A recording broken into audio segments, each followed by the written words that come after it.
It all starts in the virtual world of Paladia, a fantasy game that took the world by storm with its freedom and class building, a world filled with vicious dragons and monsters that bring nothing but destruction. Faced with imminent doom, players scrambled desperately to save their own skins.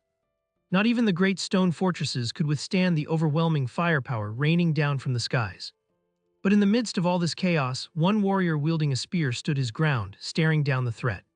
After all, he was a veteran player who knew every single detail of this universe like the back of his hand. His main goal for the day was to take down that adult red dragon to score the best possible rewards. Without wasting a second, he leaped toward the ferocious creature, ready to kick things off. With total confidence in his skills, he promised to send that beast straight to heck in the name of his team. Right after that, the scarlet monster opened its jaw and fired a deadly blast of pure flame. All that hellish heat hit the player head-on, causing an unbearable amount of pain. Consumed by the fire, he began to plummet from the sky, completely helpless. His flaming body tore through the air until it crashed violently onto the dragon's back. From up high, the dragon let out a deafening roar. But he ended up slipping off the creature's back. Soon, he hit the ground with a massive impact. Lying in the middle of the destruction, he grumbled in frustration that his plan hadn't worked out as expected. Accepting yet another failure, the guy decided the only option left was to log out of the game. But when he tried to use the logout command, the system simply wasn't responding. Just then, the scarlet beast dove in his direction, ready to finish the job with its own fangs. In a panic, he realized the game was lagging at the worst possible moment. With nowhere to run, the player let out a scream of terror as the enormous jaw swallowed him whole. Right after devouring its prey, the dragon took flight and disappeared into the turbulent skies of Paladia.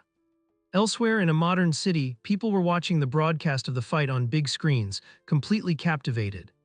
Far from that crowd, our young man reappears on the illuminated sidewalks of the metropolis, thinking he has logged out. Visibly tense, the guy kept looking over his shoulder with an expression loaded with pure anxiety. In his mind, he swore that on the next attempt, he would destroy that beast without a shadow of a doubt. Focused on his virtual revenge, he continued on his way through the busy streets, not paying much attention. That's when a purple flash tore across the road, revealing an out-of-control vehicle speeding toward him. Caught by surprise, the young man's eyes widened, sensing the mortal danger approaching in a fraction of a second. Seconds later, scarlet drops stained the ground. With his vision blurring, he wondered why that same annoying electronic voice kept ringing in his head. In the midst of the extreme cold, he still had the strength to complain about the game company's cheap voice acting. As he struggled to his feet, he noticed he was surrounded by the frozen wasteland of the northern ice fields. Completely confused, the warrior couldn't understand how he was still stuck in Paladia if he had already logged out. Suddenly, a sharp pang hit his head, forcing the guide to shut his eyes in agony.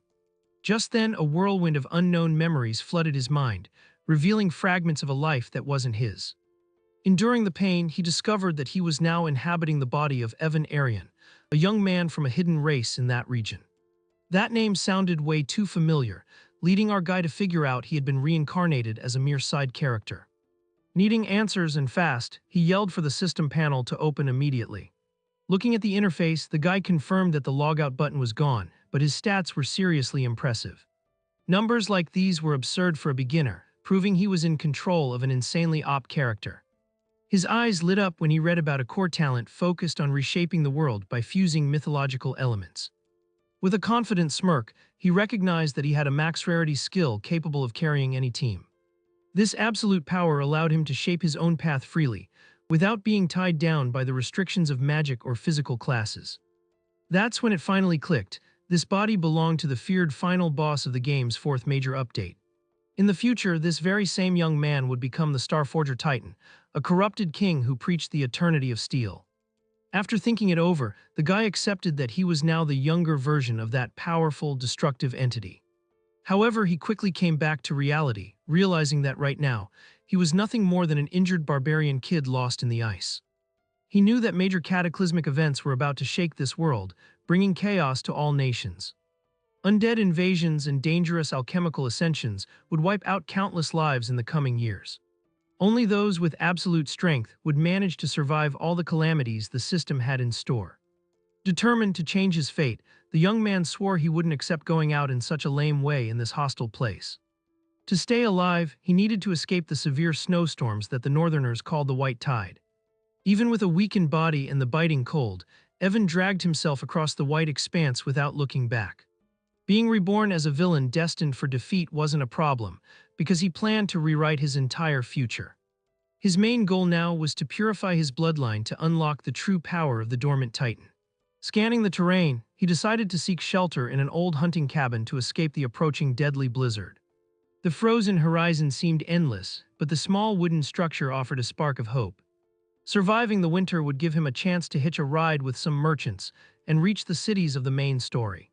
There he could embrace the Alchemic Knight's class, using his vast knowledge from his past life. This emerging path promised to forge the most resilient armor in the game through advanced magical evolutions. Suddenly, the young man's thoughts were interrupted by a muffled sound coming from the frozen wasteland. Curious and on alert, Evan turned his head, trying to identify who was approaching in such an isolated place. Without hesitating, he crawled to a nearby snow dune to camouflage himself before he could be spotted. Holding his breath, the guy peeked over the mound of ice to analyze the situation with extreme caution. He quickly deduced that no ordinary person would be traveling through these lands, far from any trade route. In the distance, two swift silhouettes cut through the blizzard, kicking up a huge cloud of white powder in their wake. It soon became clear that the first figure was a determined woman riding on the back of a majestic hunting griffin. Right behind her, a group of hooded assassins on undead steeds fired deadly arrows. With sharp reflexes, the fugitive dodged the projectiles by a hair's breadth while urging her griffin to go faster. But the pursuers weren't going to give up that easily and prepared shots imbued with destructive magic. Hiding in the snow, the young warrior noticed a rather disturbing detail about the enemy's mounts. Those horses were exhaling blue flames and no vapor, revealing them to be undead beasts from the demonic kingdom. This whole revelation made Evan realize the true gravity of the ambush unfolding before his eyes. To his complete surprise, the girl on the run was none other than Freysia, the future empress of that very same dark kingdom. The whole scene suggested that the girl hadn't taken the throne yet, making her just the eldest princess. It seemed the world was still in a medieval era of sword and sorcery. With his veteran experience, our guy quickly sized up the three pursuers. They were nothing more than level 2 warriors and wouldn't be much of a threat. Faced with this fact, there was only one logical answer for what he should do next. Without wasting any more time, he rose from his icy hiding spot, ready to jump into action. Further ahead, one of the assassins asked if they should capture the princess alive, but the leader ordered her immediate execution. The archer quickly aimed his deadly crossbow at the girl's back, preparing the fatal shot. However, the enemy's undead mount stomped firmly in the snow, advancing with intense blue flames. That's when a firm, mysterious hand grabbed the undead horse's leg with brutal force. Startled by the sudden impact, the hooded rider yelled out, not understanding what was happening. Using pure physical strength, the young warrior yanked the creature to the ground, violently interrupting the chase. Immediately, the system activated the barbarian's rage state, granting the guy a drastic boost to his strength stats. Thrown off balance and falling from his mount, the assassin finally noticed the presence of this unexpected intruder. Furious at their cowardice, the young man charged forward, demanding to know how they had the nerve to attack a poor, innocent bird. Caught completely off guard, the minion barely had time to widen his eyes as the blade came at him. Pinning the enemy to the ground, the barbarian roared that he wouldn't forgive these scumbags for hurting the mount. Seeing their comrade down, the other hooded figures ordered the intruder's demise, while our guy delivered heavy punches. With quick reflexes, the young man dodged a treacherous slash from behind, making the enemy's blade hit his own ally on the ground. He noted that the resilience of this blood-sucking race was remarkable, as their internal injuries didn't finish them off immediately. In the distance, the giant bird let out a painful cry and collapsed in the snow, taking the princess down with it. Just then, the assassin's leader told his subordinate to focus on the girl while he dealt with the meddler himself. With a scornful smirk, the barbarian asked if the supposed noble of the night didn't feel humiliated being overpowered so easily. Annoyed and covered in snow, the minion tried to justify himself, saying he had just let his guard down for a brief moment. Soon, the system panel revealed the targets, showing it was one blood drinker leading two newly turned. This combat formation was way too weak, and only served to make the warrior even more confident of his victory. Filled with rage, the assassin charged, swearing that this would be the boy's definitive end. Amidst the attacks, the enemy taunted, telling the barbarian to experience the true speed of his race. But the young man just analyzed the thin sword's trajectory, recognizing he needed to be a little careful with its reach. In a risky move, he grabbed the enemy's blade with his bare hands, challenging his rival to try and pull the weapon back. With his opponent completely trapped and defenseless, our guy clenched his fist, announcing it was now his turn to attack. It seemed the hooded figure finally realized the size of the mistake he'd made by facing a monster in human form. The punch was so powerful it shattered the assassin's jaw, splattering blood all over the white snow. With the lifeless body in his hands, the young man was thankful for his resistance passive. Without it, the pain of holding the blade would have been unbearable. After tossing the enemy aside, he mocked the lack of practical combat skills of these supposedly fearsome nobles. But his taunt was cut short when the last minion tried to crawl away, only to be cornered by the armed princess. Without a shred of mercy, the girl plunged the dagger repeatedly into the pursuer's chest, finishing the job with absolute coldness. Surprised by the unexpected brutality, our guy raised his hands and confessed that he took back everything he had just said. Returning to his original posture, he pointed behind him, warning that the princess's furry mount didn't look so good. Desperate, the girl dropped her blood-stained weapon and ran, stumbling through the snow toward her faithful companion. Clinging to the yellow feathers, she cried bitterly as she begged for the animal to hold on against its severe injuries. Only silence answered as the massive bird closed its eyes, breathing its last in that frozen field. Devastated by the loss, she wished that her great friend and traveling partner could finally rest in peace.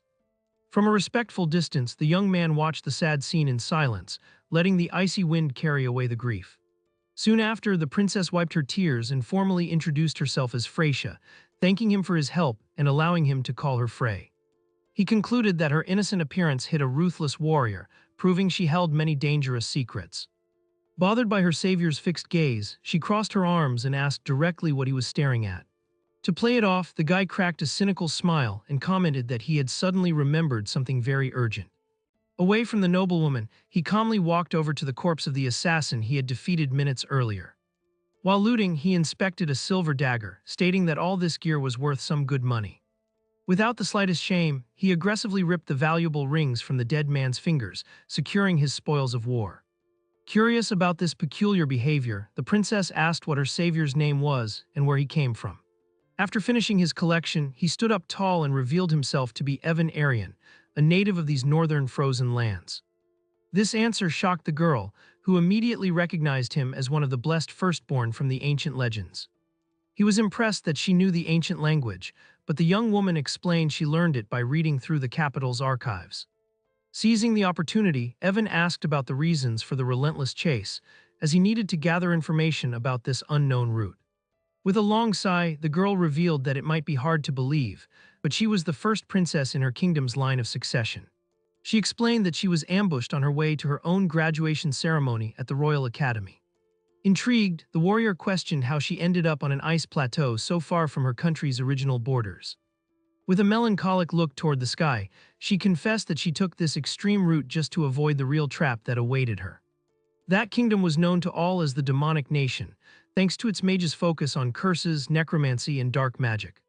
In the past, the nation's founders were just nomadic healers who were driven out to the barren lands by religious fanatics. To survive the beasts of that hostile environment, these ancient healers had to develop drastic combat methods. Over time, their medicinal roots became twisted, creating flesh-shaping monks and necromancers who manipulated souls and bones. They even reached the point of creating unholy rituals capable of modifying the very structure of the human body to gain advantages. Since then, the people of that nation had become bizarre, making it impossible to know what tricks they had hidden up their sleeves. Even the peasants accepted cheap modifications, fusing animal parts to their bodies to make heavy labor easier. Aware of the future, our guy found it comical to think that this fragile-looking princess would lead a glorious revolution years later. Getting back to the topic, the girl explained that she tried to break the sick class hierarchy but ended up paying a very high price. In the middle of her lament, the barbarian asked her to better explain what she meant by the real trap she had mentioned. She promptly revealed that the attack at the academy was just bait to force her to flee straight into the clutches of the main army. Realizing the trick, she split her troops and took this dangerous detour, figuring the number of assassins would be much smaller here. With clenched fists, the princess confessed she had been arrogant to believe she could handle the enemies on her own. Faced with this vulnerability, the young man marveled at the fact that the future feared Blood Queen had such a sweet and naive side. Due to the silence, the noblewoman asked awkwardly if he was still paying attention, and the guy immediately confirmed. With a sly smile on his face, Evan asked if she wouldn't like to discover the true identity of the person who ordered her hit. Shocked by the proposal, the girl agreed on the spot as the warrior reached his hand into his supply pouch. Curious about the revelation, the princess moved closer as the young man forced open the corpse's mouth. He asked how many noble families in that nation had mastered the rituals of blood modification. She replied that there were 12 families in total, including the lineage of the great blood dragon. At that, the warrior stomped firmly on the dead man's neck, reminding the girl that she had forgotten one group. Confused, the future queen asked who exactly he was talking about.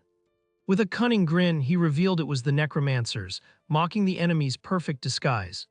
Apparently, the guy's keen observation had caught even the smallest details of this charade. Suddenly, the corpse began to tremble and admitted it hadn't expected to be discovered so easily. Shocked, the princess backed away as she saw the mutilated body rising from the ground amidst a dark aura. She recognized the spell marks, realizing it was a mage from the school of necromancy. The undead praised the noble's intelligence, confirming she deserved her status as an academic prodigy. He then snapped his fingers, stating that he only managed to prepare this backup plan thanks to an exalted being. Surrounded by a magic matrix, the enemy taunted that maybe they could have escaped before. But now it was too late, as the minion's body began to undergo a grotesque and violent mutation. Flesh and bone tore apart, revealing multiple glowing eyes in the midst of a bizarre transformation. That abomination grew to an absurd size, bursting through the skin until it became a giant of pure bone and exposed muscle. Facing the Dantesque creature, the necromancer confessed he didn't want to personally take down such a promising young man. Pressured by the overwhelming threat, the princess swallowed hard, feeling the weight of the enemy's power. Unfazed, the warrior put a hand on her shoulder, telling her to calm down because he would handle the situation himself. Turning back to the monster, our guy scoffed, saying that this imperfect form wasn't even level 5. Annoyed, the mage demanded to know how a mere boy could see the flaw in his ultimate creation. With a mocking smile, the barbarian replied that he was just making a casual guess. Without wasting a second, he suddenly grabbed the girl by the waist, leaving the noblewoman completely surprised. He reminded the princess that the warriors of his tribe were famous for having incredibly fast steps.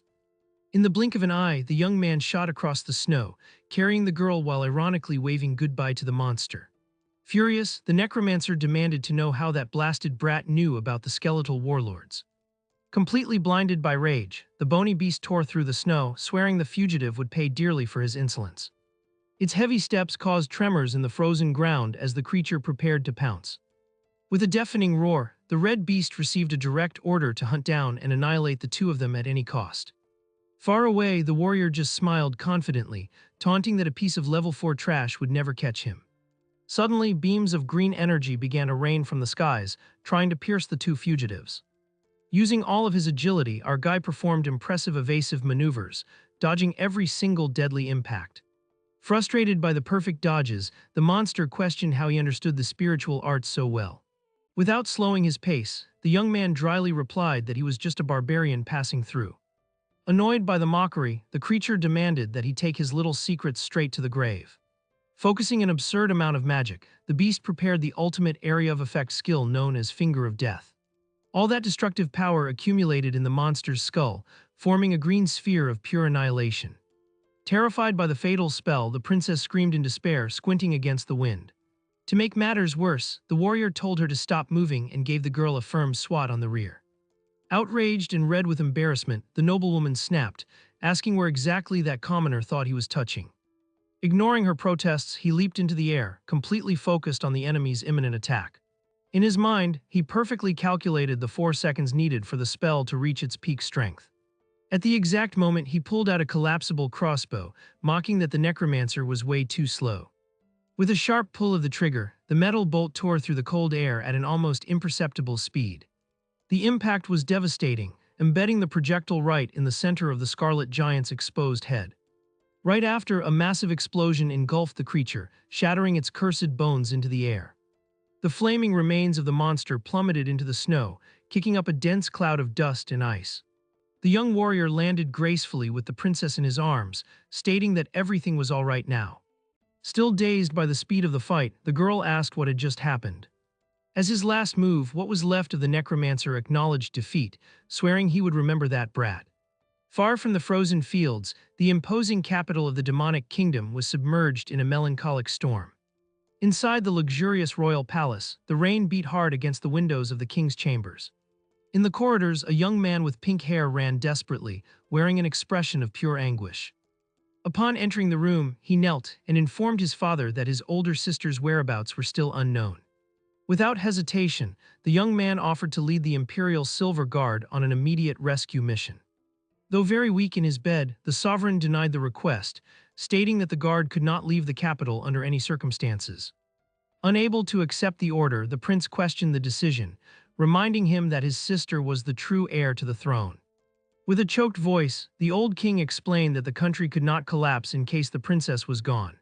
He looked at his son seriously, decreeing that the nation needed a successor ready to take power at any moment. With no other choice, the young man swallowed his sadness and agreed, bowing his head before the ailing monarch. Alone in his chambers, the old monarch stared into space, his heart broken by the uncertainty. With tears streaming down his weary face, he whispered, asking where his beloved firstborn could be. On the wall, a beautiful portrait of the royal family displayed happier days that seemed to be forever in the past. Back on the ice field, the wind blew hard, covering the tracks of the intense battle that had taken place. Surprised to see the guy walking away, the princess complained, saying she expected at least a proper goodbye. She ran up to him and demanded to know who he really was, as his actions didn't match his appearance. With an innocent expression, the young man shrugged and reaffirmed that he was just a simple barbarian from the north. Annoyed, the girl called him a liar, pointing out that the real people of the north hated that offensive term. She argued that a native would never understand complex spells or know so much about obscure necromancy. With no way to explain his gamer knowledge, he asked her to stop, claiming he heard it all from a mythical entity. Realizing he wouldn't tell the truth, the noblewoman sighed, saying she would let that lie slide for now. Determined to reward her savior, she firmly gripped the hem of her heavy winter cloak. In a formal tone, she expressed her deepest gratitude for the stranger's consecutive acts of bravery. With a mischievous smile on her face, the princess assured him that the royal family would certainly repay its debt in a suitable manner. To the warrior's total surprise, she lifted the fabric, revealing her legs in an extremely provocative gesture. The guy's eyes went wide in shock as he pointed forward, yelling that it was completely white. Completely red with embarrassment, the princess quickly lowered her skirt and demanded that he stop looking. Having no patience for the misunderstanding, the warrior grabbed the girl and tried to explain what he was really talking about. Behind them, a colossal snowstorm was rising, tearing across the horizon in what the northerners called the fearsome white tide. Faced with the imminent danger, the young man threw the noblewoman over his shoulder like a sack of potatoes, catching her by surprise. Desperate to survive, he yelled for her to hold on tight as he ran at full speed, fleeing the deadly avalanche. After the frantic escape, the two finally found refuge in an old, isolated wooden cabin in the middle of the blizzard. Away from the extreme cold, a small fire warmed the room, illuminating a cauldron boiling with scarce supplies. Calmer and safer, the pair sat around the fire to recover the energy they had lost during that chaotic day. With a warm bowl in his hands, the guy smiled and asked how she planned to deal with those 3 vampires if he hadn't helped. Proud of her preparation, the princess raised a closed fist and told him to pay close attention to what she was hiding. Surprised, the warrior noticed it was a gemstone scroll, warning that the item would have blown the enemies to bits instantly. Cunningly, the noble praised the guy's vast knowledge and took the opportunity to test him, asking why a necromancer would plan such an attack.